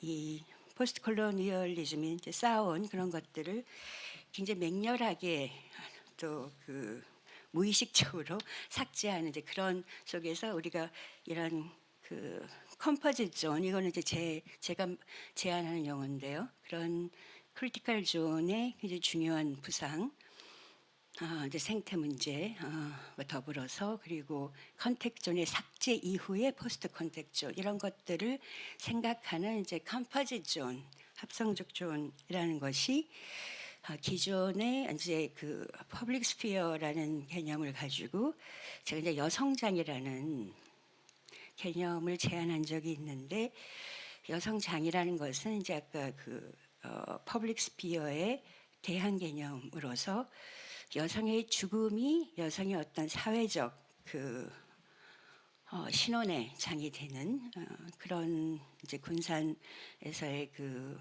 성매매 여성들의 죽음 이후에 일어났던 이제 여성들이 노제를 성매매 여성들을 위해서 지내는 그것이 이제 위멘스피어의 번역어로 이제 여성장이라는 것을 제안을 했다고 한다면 그 최근에 이제 이호재 선생님이 돌아가시면서 그 여성장이라는 것을 이제 공식적으로 사용을 했어요. 그런 이제 위멘스피어 여성장이라는 그 개념에서 약간 지금 그 합성지대 컴포지 존스로 그 이행하는 이제 그런 제가 이제 약간 그 말씀들을 계속 드리고 있는 거고요. 네. 그래서 저희가 이제 그 해왔던 많은 이런 의미화 활동들, 기호적 해석들의 어떤 변동을 요구하는 그 중에 이제 대표적인 것이 그 에이심토매틱한 그러니까 무증상 전파, 전염 이런 것들이 가지는 함의가 사실 굉장히 큰 거죠. 그러니까 특히 이제 영화에서는 기침만 한번 영화에서 해도 이게 바로 이제 그 다음에 감기나 뭐 폐렴으로 이어져 죽거나 이제 이런 것이 굉장히 심토매틱한 영화적 기호학의 근간인데 그런 것까지를 포함해서 또 우리가 이제 그 비대면에서 이제 마스크를 쓰고 이러면서 그래서 이런 그 무증상 이 기존에 우리가 이제 기호학을 활용했던 그런 그 소통의 행위들을 이제 어떤 삭제해내는 이제 그런 것까지 이제 이 많은 이런 그 변동 속에서 이제 공포가 부상을 하는 것이고요. 이런 이제 공포의 부상 속에서 우리가 어떠한 그 문화적 형식을 창안할 것이냐 혹은 계승할 것이냐 상속할 것이냐라고 했을 때 그것은 지금 우리가 겪는 굉장히 이제 공포나 그 스릴러 또 정 선생님이 좀비 포맷이라고 얘기를 하셨던 이제 그런 것일 수 있지만 또 어떤 다른 형식으로 그것이 이제 SF, 그러니까 Speculative Fabulation이라고 다나이로이가 강조하는 이제 그런 것일 수도 있는 거죠. 그래서 어쨌든 이 인류세 시대에 삭제되고 사라지고 괄호 속에 넣어지는 것들을 어떤 방식으로 트랜스포메이션 시키는 거 그것이 이제 중요한 것이고요. 그래서 이제 이 역사성의 문제, 이 안과 박도 역 문지방의 어떤 기존의 그 함의성들이 이제 그 뒤집어지고 그것을 우리가 이제 스페큘러티브하게 그 이야기하는 이제 그런 도전들이 있는 거죠. 예, 그래서 이제 그 각 지역에서 아시아 지식인들이 뭐 공부하는 사람들이 자신들의 지역에서 이제 발생하는 그 코비드 19에 대한 것을 담고 있기 때문에 방역에 대해서 좀 쓴 거고요. 네. 그래서 이 그 전파, 전염, 이제 컨테이전의 문제가 그 미디어 연구에서 이게 이제 김준 선생님의 제가 도움을 받았는데 이제 바이럴러티 그 go viral 하는 거 하는 그 매체의 바이럴과 지금의 우리 컨테이전과 또 어떤 신자유주의가 작동하는 방식의 이제 상호 그런 것들에 대한 그 이해가 좀 필요한 것이고요. 근데 이게 초창기에 그 이런 글로벌 팬데믹에 대해서 이제 그 브루노 라또한테 사람들이 지혜를 많이 구했는데 초창기에는 굉장히 사실 이 팬데믹을 라투어는 이제 약간 전환의 계기라고 이제 생각을 해서 자기의 네트워크 이론이 굉장히 잘 증명되는 이 계기다 이렇게 얘기를 하고 우리가 그 팬데믹을 이렇게 빨리 전할 수 있다면 어떤 다른 대안적인 지식들도 그만큼 굉장히 바이럴하게 할 수 있을 것이다. 뭐 이렇게 하는 이제 하나의 조직화, 재강화의 계기로 얘기를 했었죠. 그래서 우리가 세상을 이제 그 바이럴하게 만들 수 있다. 그래서 이게 이제 아까 말씀드린 미디어 또 이런 컨테이전 신자유주의 자본의 순환 방식 그 바이럴티의 관계를 다루는 샘슨의 책 같은 것이 이제 좀 중요하고요. 그래서 이제 그 보면 이 우리가 이제 컨텍스존이라고 했던 것 그것을 다나 헤로이가 이제 계속 리라이팅을 하고 있는데 이제 원래는 그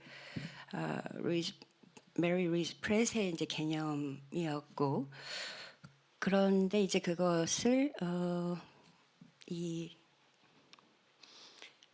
다나 헤로이가 받아서 인간과 비인간, 인간과 동물 이 만나는 이제 그런 장소로 굉장히 적극적으로 컨텍존을 사용을 하고 그래서 우리가 지금 생태 문제를 생각을 할 때 기존의 그 탈식민 연구에서 사용했던 컨텍존보다 훨씬 더 광의의 의미로 인간, 비인간, 인간, 동물 이제 그런 의미로 컨텍존을 사용할 수 있고요. 그래서 이제 이그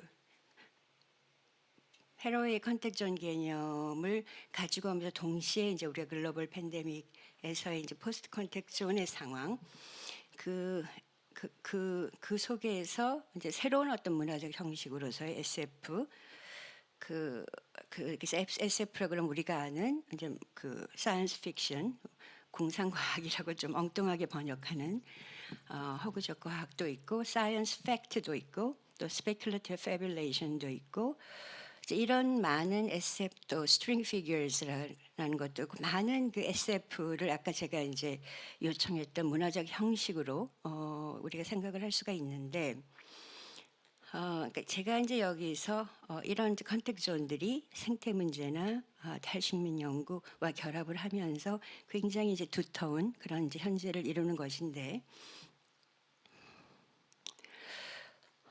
그 이 SF를 다나의 SF를 이제 다루면서 들여다보면서 제가 이제 사실 했던 작업인 이제 SF 드럼 주세죽을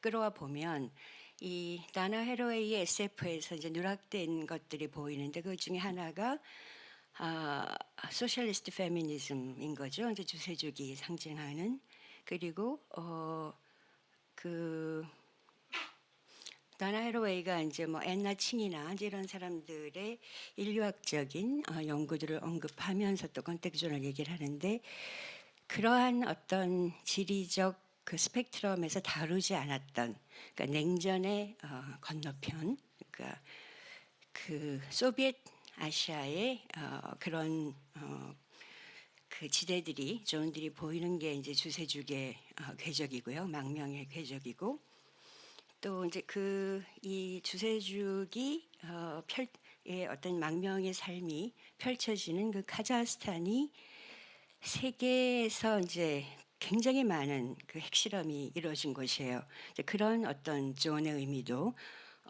그 SF 주세죽을 통해서 이제 들여올 수 있고요. 그래서 이제 뭐 이런 그 다나 헤로웨이의 이제 굳이 얘기하면 서구의 페미니즘이 누락시킨 역사지리 또 소셜리스트 페미니즘을 그 새로운 컨텍존 속에 불러오고 그리고 이제 제가 굉장히 이 글을 쓰기가 어려웠던 이유가 우리가 이제 항상 어떤 근대라는 것이 이제 희망의 철학 그러니까 이런 것 속에서 가동이 되었다고 한다면 그 희망이 굉장히 그 삭제된 그런 그 인류세 또 글로벌 팬데믹 속에서 글을 쓴다는 것이 굉장히 이제 어려워서 굉장히 이제 그 책들을 읽다가 아까 이제 얘기한 그 디페시 차크라바티가 이제 그 클라이밋 오브 웨더 기후의 Climate of History 역사의 이제 기후에서 굉장히 중요하게 언급하는 책이 있어요. 그 책에서 이제 어떤 얘기를 하냐면 그 The World Without Us에서 그러니까 이 세계에서 이 그 세 군데의 그 굉장히 크리티컬한 존, 그 컨택 존을 언급을 해요. 그 중에 하나가 DMZ예요. 하나가 체르노빌이고, 그래서 굉장히 재생하는 힘. 저희 이제 이 컨퍼런스의 제목이기도 한데 행성의 재생을 향하여 그것을 언급을 하고, 그래서 이제 디프시 차크라드바티의 방향과는 다르게 제가 이제 이 부분을 좀 중요하게 강조를 하는데, 그래서 DMZ를 알렌 와이즈만의 눈으로 좀 다시 보는 거죠. 그러니까 DMZ는 저희한테 어떻게 보자면 굉장히 중요하지만 또한 클리셰기도 하잖아요. 너무 많은 의미가 과도하게 포함되어 있어서. 그런데 이제 이 인류세 속에서 DMZ를 다시 볼 때 이것이 이제 어떤 새로운 의미를 갖게 되는 하나의 이제 포스트 콘텍 존으로, 혹은 제가 얘기하는 합성 존, 컴포짓 존으로 다시 읽을 수 있는 부분들이 있는 것 같아요. 그래서 뭐 이제 그 DMZ가 굉장히 많은 지뢰가 묻혀 있지만, 또 군사 기지가 있지만, 또 한편으로는 생태 보고라는 것은 저희가 잘 알고 있는 것이고, 또 한편으로는 이게 이제 그러면서 이제 이 생태의 재생, 그러니까 자연의 재생 능력, 그것을 가리키는 이제 크리티컬 존이기도 하고, 네, 그래서 이제 제가 굉장히 인상적으로 본 김양 작가가 이제 만든 이게 전시 작품이에요. 그래서 DMZ의 옛 노동당 청사 앞에 만든 구조물인데, 이것이 이제 제가 얘기하는 일종의 DMZ를 다시 읽는 이제 그런 작업으로 도입을 했어요. 그래서 여기에 My Saintly Place라고 그래가지고 여기 이제 유태인의 모티프도 넣고, 그러면서 이제 코스모폴리탄적인 그러한 작품으로 만들어서 이걸 노동 당사 앞에 놓아서 이제 어떤 공간에, 그러니까 그 사이트 스페시픽한 사이트적인 작품으로 전환시킨 거죠. 그래서 이걸 하나 이제 예로 들고요.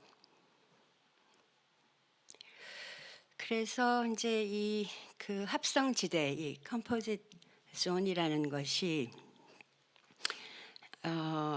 처음에 이제 얘기한 대로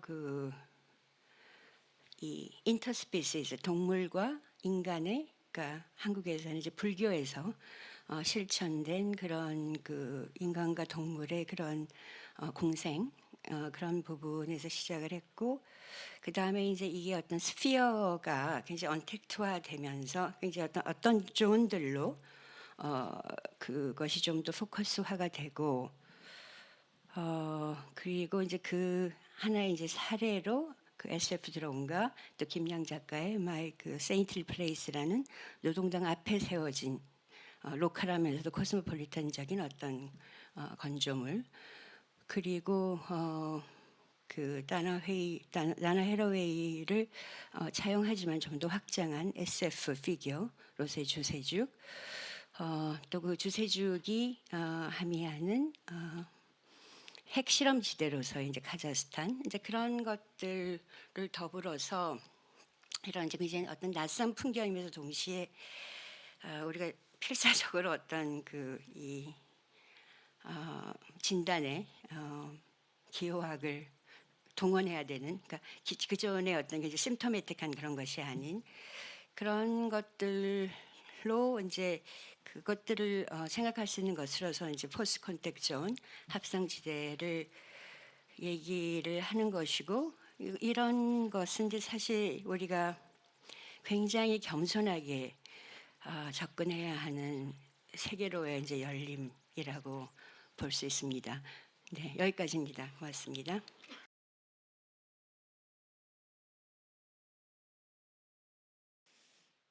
네. 반갑습니다. 토론을 맡은 저는 배주연이라고 합니다.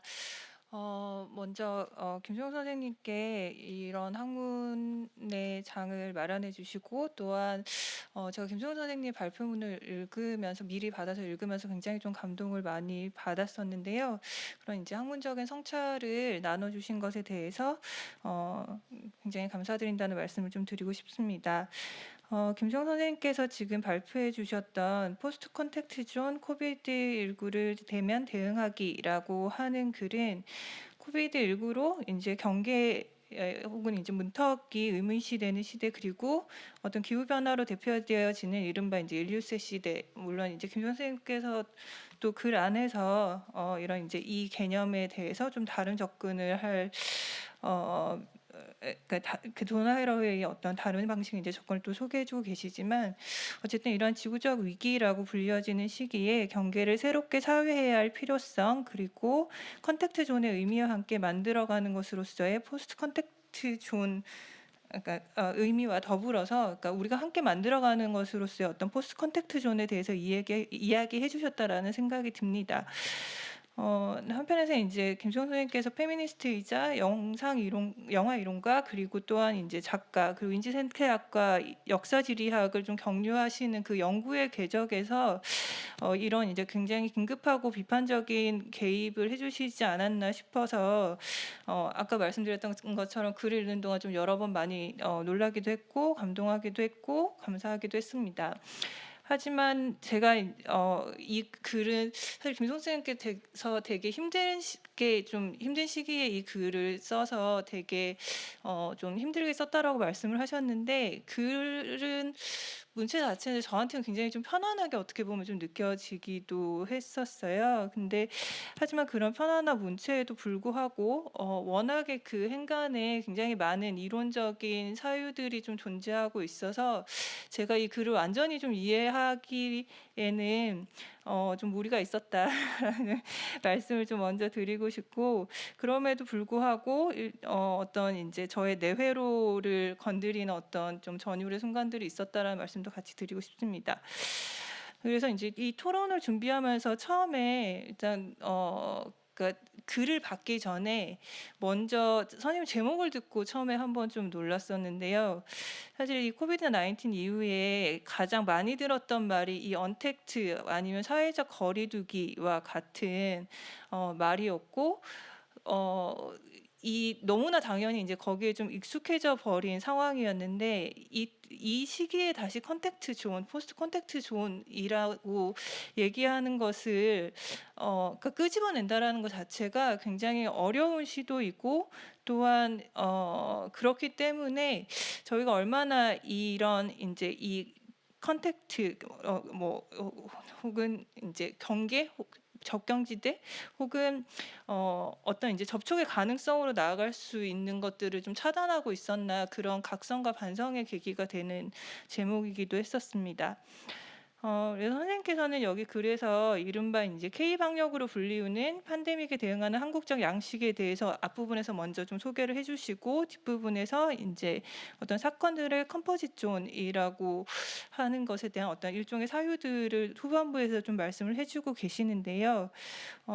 이 컨택트 존이라는 개념은 이제 김 선생님께서 예전에 장례에즈 컨택트 존이라고 하는 글에서 한번 소개를 해주신 적이 있었습니다.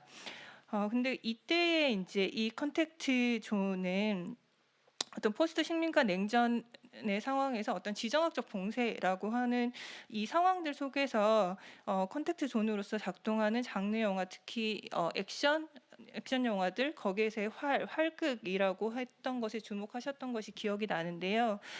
그런데 지금의 봉쇄는 글로벌한 모빌리티의 증대, 그 접촉, 흐름의 증대로 인하여 발생한 봉쇄라는 점에서 이 선생님께서 아까 이제 그 토니 디 샘슨의 바이럴리티에 대한 바이럴리티 컨테이전 티어리 인 더 에이지 오브 네트워크와 같은 이제 작업들을 소개를 해주시고 이후에 이제 포스트 컨택트 존에 대한 사유로 나아가는 부분들이 좀 굉장히 많이 와닿았던 것 같습니다.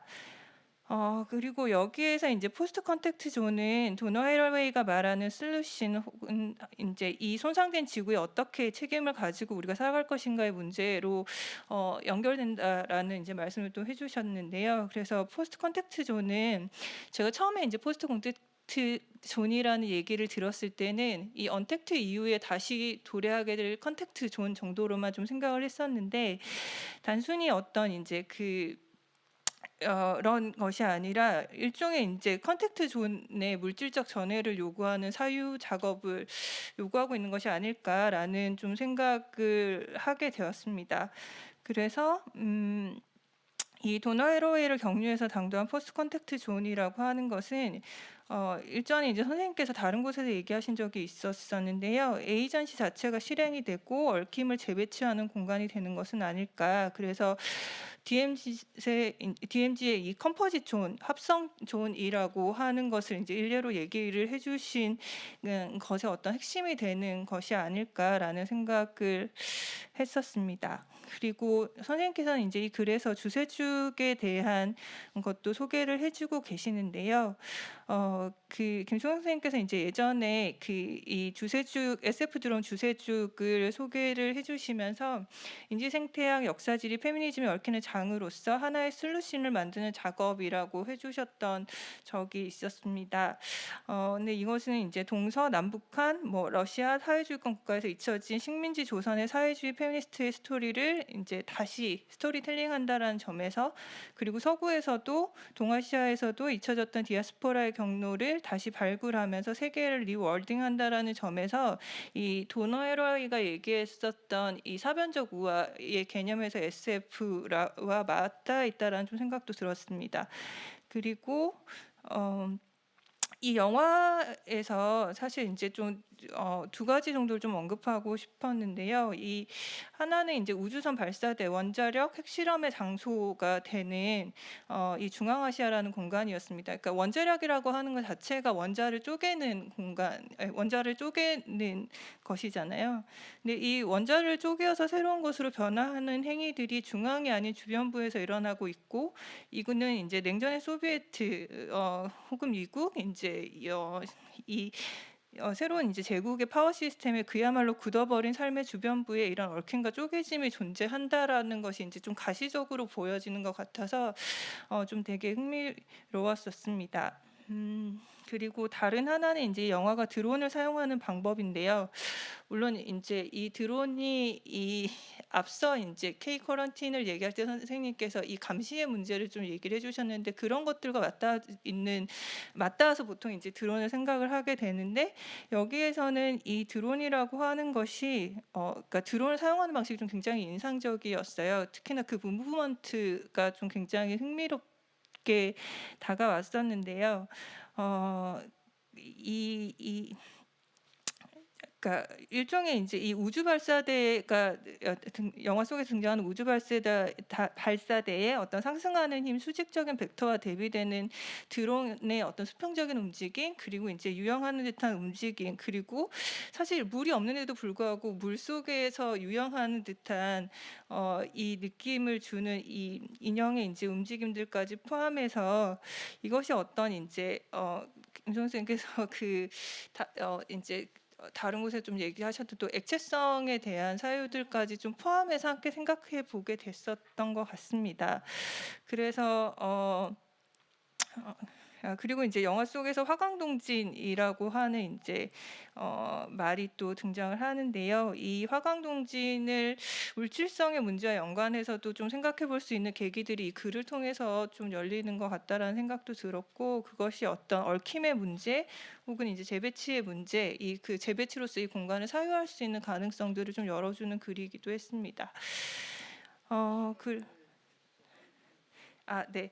그래서 이제 그냥 마지막으로 이거는 그냥 든 생각이었는데요. 선생님께서 이제 이 글에서 엘라스틱 바운더리라는 말씀을 이제 해주시면서 이것이 경직되어 가고 있는 것에 대해서 이야기를 해주셨는데, 그 엘라스틱이라는 말 때문에 이 플라스틱이라는 말이 또 이렇게 자동적으로 좀 연상이 됐었던 것 같아요. 그래서 이 엘라스틱 그러니까 이 엘렉트리시티 혹은 이제 이 플라스티시티 이 컴포짓 존이라고 하는 것에 좀 상관관계들을 생각을 해보게 됐는데, 근데 정확하게 이제 좀 저한테는 그러니까 분명히 뭔가 연결이 좀 될 수도 있을 것 같은데, 선생님께서 좀 혹시 그 염두를 해주신 부분이 있다면 말씀을 더 해주셔도 좋을 것 같습니다. 이상입니다.